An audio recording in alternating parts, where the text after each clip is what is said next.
नमस्कार, मैं सौम्या मिश्रा और आप देख रहे हैं पीसीआर 100।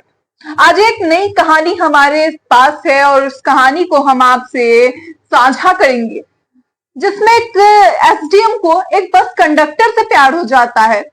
वो उसकी कमी तो नहीं देखती, मगर उसकी हरकतें जरूर नजरअंदाज कर देती है, या शायद उसे उन बातों के बारे में कभी कोई जानकारी नहीं होती जब तक उसे प्यार होता है उससे, जब तक वो शादी करती है। और शादी के बाद जैसे जैसे उसे सच्चाई का पता चलता जाता है, वैसे वैसे उसका अंतिम समय नजदीक होता है। आखिर कौन सी बात थी जिसने एक बेहतरीन प्यार को, मुलाकात को तकरार में बदल दिया, और वो तकरार इतनी बढ़ गई कि जान लेने पर व्यक्ति उतारू हो गया। क्या कारण था कि खुद की बीवी की एक बस कंडक्टर ने जान ले ली, और वो बीवी कोई और नहीं बल्कि एसडीएम थी। निशा नापती 2020 की बात है, जब निशा नापती ने ग्वालियर निवासी मनीष शर्मा से शादी की थी। दोनों शादी.com मैरिटल जो वेबसाइट थी उसके जरिए मिले थे।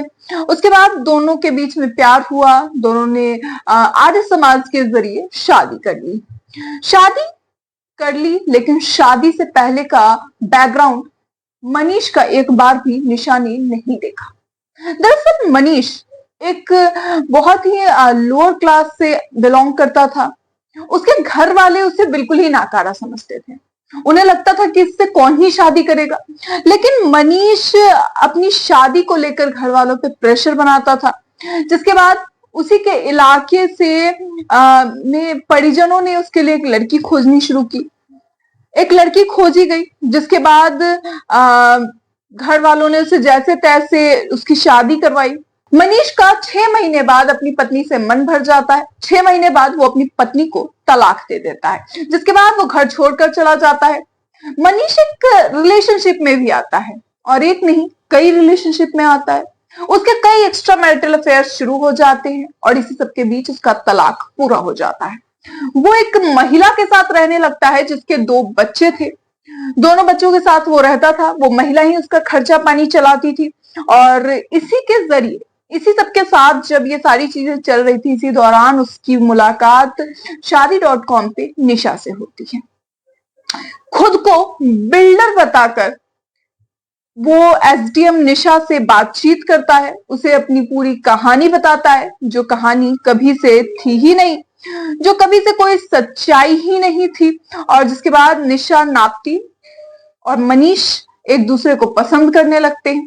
बातचीत बढ़ती है, बातचीत बढ़ने के बाद शादी तक बात जाती है, और तलाकशुदा होने की जो बात थी वो निशा से छुपाता है। यहां तक कि वो ये भी नहीं बताता कि उसके कुछ अवैध संबंध भी है। इस सब के बाद निशा और मनीष की शादी हो जाती है। शादी के बाद दोनों एक दूसरे के साथ बड़ी खुशी खुशी रह रहे थे। झांसा देकर पूरी तरीके से मनीष उसके दिल में घर कर चुका था। मनीष को लग रहा था कि वो धीरे धीरे शायद सारी जो प्रॉपर्टीज है निशा की, उस पर कब्जा जमा लेगा। वो चाहता था कि जितने बैंक अकाउंट्स है या फिर जितनी भी चीजें हैं, उन सब में नॉमिनी के तौर पर मनीष का नाम निशा दे। वो इसके लिए दबाव डालना शुरू कर दिया। इस तरह की कई बातें की, लेकिन बेरोजगार होने के कारण और इस तरह की जो चीजें थी, हालात थी उसे निशा कभी कुछ कहती नहीं थी कि ऐसा ना हो कि उसे बुरा लग जाए, क्योंकि वो एसडीएम है और वो बेरोजगार है। वो सारा खर्चा पानी जितना था वो सब कुछ निशा ही करती थी। बल्कि मनीष जिस फ्लैट में रह रहा था एक अन्य औरत के साथ नाजायज संबंध में, उस फ्लैट को भी उसने जैसे ही शादी हुई वैसे वैसे खाली करके सब कुछ क्लियर कर दिया, ताकि बाद में वो आने वाले समय में कहीं से फंसे ना। बहुत बढ़िया इसकी जिंदगी चल रही थी। निशा के खर्चे पे, ये अपनी बीवी के खर्च पर पूरी तरीके से था, और निशा को लग रहा था कि मनीष को ये चीज खराब ना लगे कि वो कमा रही है और वो नहीं। लेकिन मनीष के दिमाग में एक अलग प्लानिंग चल रही थी। मनीष सोच रहा था कि शायद वो एक मोटी रकम जो है वो हासिल कर सकता है निशा से, उस पर दबाव बनाने की कोशिश कर रहा था और वो दबाव धीरे धीरे बढ़ते बढ़ते विवाद में तब्दील हो गया।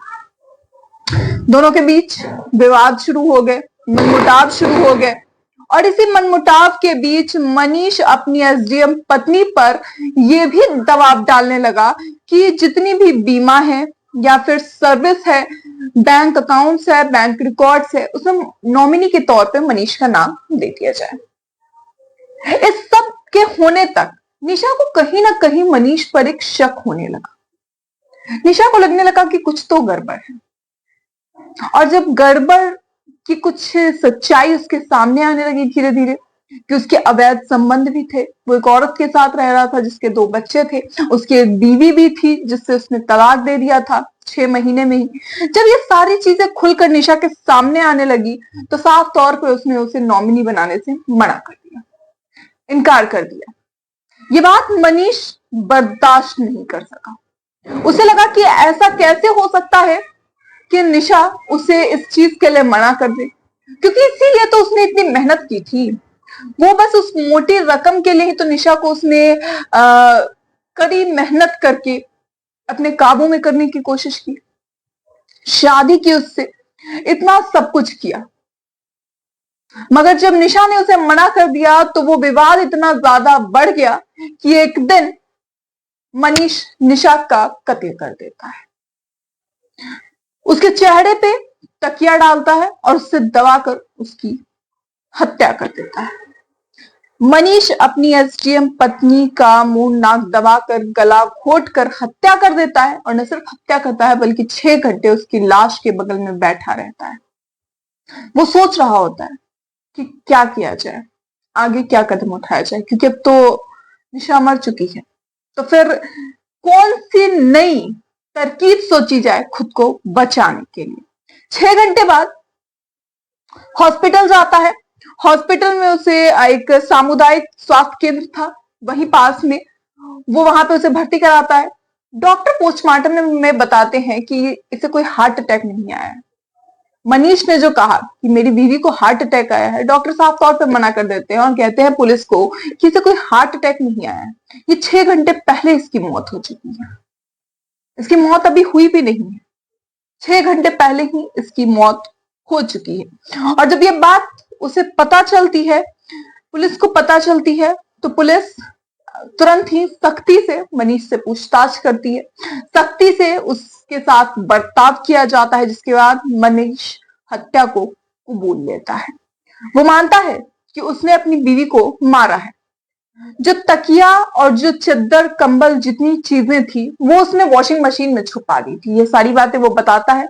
जब पुलिस जाती है उसके घर पर पूछताछ छानबीन के लिए, उस छानबीन के दौरान पुलिस को उसके घर पे वॉशिंग मशीन में वो सारी चीजें मिलती हैं जो कि खून से लिप्त थी, जिसे कि धोने की कोशिश तो की थी उसने, लेकिन वो पूरी तरीके से साफ नहीं हो पाया था। जिसके बाद जितने भी सबूत होते हैं वो सारी चीजें वहां से निकाली जाती है। टीम को चादर, तकिया और निशा के कपड़े वॉशिंग मशीन में मिलते हैं। इस सब के बाद मनीष पर हत्या, दहेज हत्या, सबूत को नष्ट करने, इन सभी के तहत धाराएं लगाई जाती हैं। धारा 302, धारा 304 बी और 201 के तहत उस पर एफआईआर दर्ज की जाती है और उसे हिरासत में ले लिया जाता है। अब इस सब के बीच सवाल ये उठता है कि आखिर मनीष ने ये क्यों किया। एक ग्वालियर का रहने वाला लड़का, बहुत ही नॉर्मल सा लड़का जो एक बस कंडक्टर का काम करता था, उसके दिमाग में ऐसी कौन सी खुरपात आई जिसने ये सब कुछ होने पर मजबूर कर दिया। वो था स्वार्थ, वो था लोभ, वो था पैसों का पागलपन। अच्छा खासा उसका परिवार था, उसकी बीवी थी, उसने उसे छोड़ दिया। उसके बाद वो अवैध संबंधों में आ गया। फिर उसने एक और जीवन में एक और शादी की। उस शादी को भी वो ढंग से नहीं निभा पाया, क्योंकि वो शादी कहीं ना कहीं उसके लिए एक बैंक अकाउंट का काम करने वाली बस एक लड़की थी। ग्वालियर में रहता था। ग्वालियर में से वो चला कहाँ आता है, ग्वालियर से वो चला आता है ढिंडोरी जिले के शाहपुरा, क्योंकि वहां पे निशा का तबादला हो गया था। मगर इस सब के बीच जो मनीष का स्वार्थ था, उसने एक ऐसे हत्या को अंजाम दिया, एक ऐसे कार्य को अंजाम दिया जो एक उदाहरण बन गया हमारे समाज के लिए कि अगर कभी पहले के समय में लोग बड़ी जांच पड़ताल इस तरह की चीजें करते थे तो उनके विचार भी गलत नहीं थे।